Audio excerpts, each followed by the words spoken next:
All right, welcome to video 2. We're going to go through the second part of this lab, the copper cycle lab.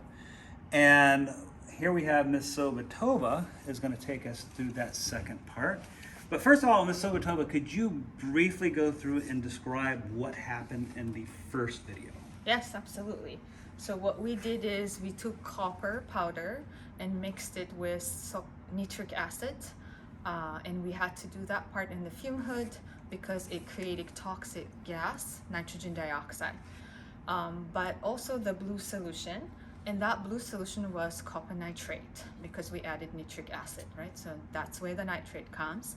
And then we took our beaker that had copper nitrate and added water, diluted it about 25 milliliters, and then went back to the fume hood and got sodium hydroxide. So now we put hydroxide ions into this, and you guys observed dark blue solution forming, and that dark blue solution is copper hydroxide.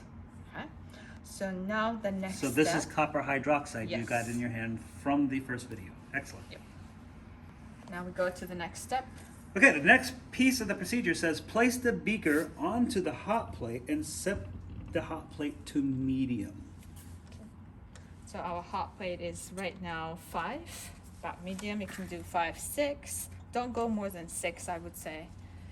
And stir with, and it has to be a glass rod. Do not use metal. Don't use a metal spatula. Use a glass rod to stir while heating. Continue stirring until a solid appears in the solution. So right now what you're seeing in there is that it's kind of blue in color.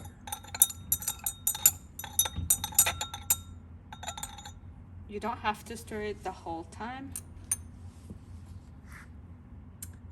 And we're waiting. And we're waiting. And what I'm starting to see, Miss Sobatova, is that blue is turning brown. Very Oh, good. look at that. It is definitely changing colors right now. Dark green now. There you go. And I can feel when I stir it, I feel some clumps in there. So that is the indication that the solid is forming. Okay, so that's called a precipitate. When you have a solid that forms out of a liquid solution, we call that precipitation. And what is that precipitation, that solid that's coming out of there? That is actually copper oxide. So now our dark blue solution, copper hydroxide, with the help of heat, turned into copper oxide and water. So when you get this color, that is an indication you are done heating it. You have to remove it from the hot plate using the beaker tongs. Okay? Because that glass is probably going to be hot right now. Very If you try hot. to move it with your fingers, it's going to hurt. And don't forget to turn off the hot plate. You are done with the hot plate. You leave the beaker until it's cool, and then proceed to the next step.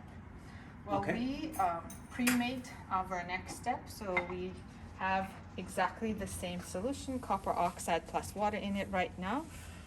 Since we're not gonna wait for that to cool, we're gonna go ahead and show you the next step. Okay, next step, this is step 8 now. Filter the solution with a funnel and a piece of filter paper. If you could show them a funnel, that's There's your a funnel. funnel. And that round piece of paper right there is not just any kind of old paper, it's paper that allows you to filter. But there's a special way to fold it, isn't there, Miss Sobatova? Yep, you can't just put it like that, press it into it, it will keep coming back, right? It will pop up. So what you do is you fold the filter paper in half, and you fold it again, and then open just one side.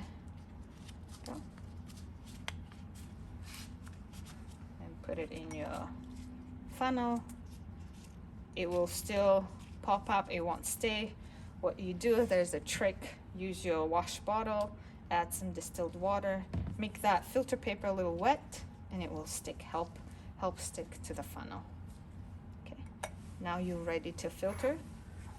And take our solution and Now, like we said before, the precipitate is a solid, and what Ms. Sobatova is doing right now is separating the solid from that solution using that filter paper and letting the liquid go through. Oh, it might be. I wonder if you can see it better.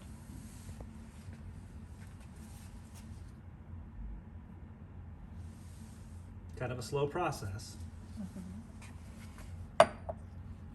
That is water. We don't want that. So what we're gonna do is take that part and dump it in the waste container, so you have more room for filtering more solution. And it's important not to dump it in all at once because, well, your funnel won't You hold just that don't much have- water. We don't have enough space.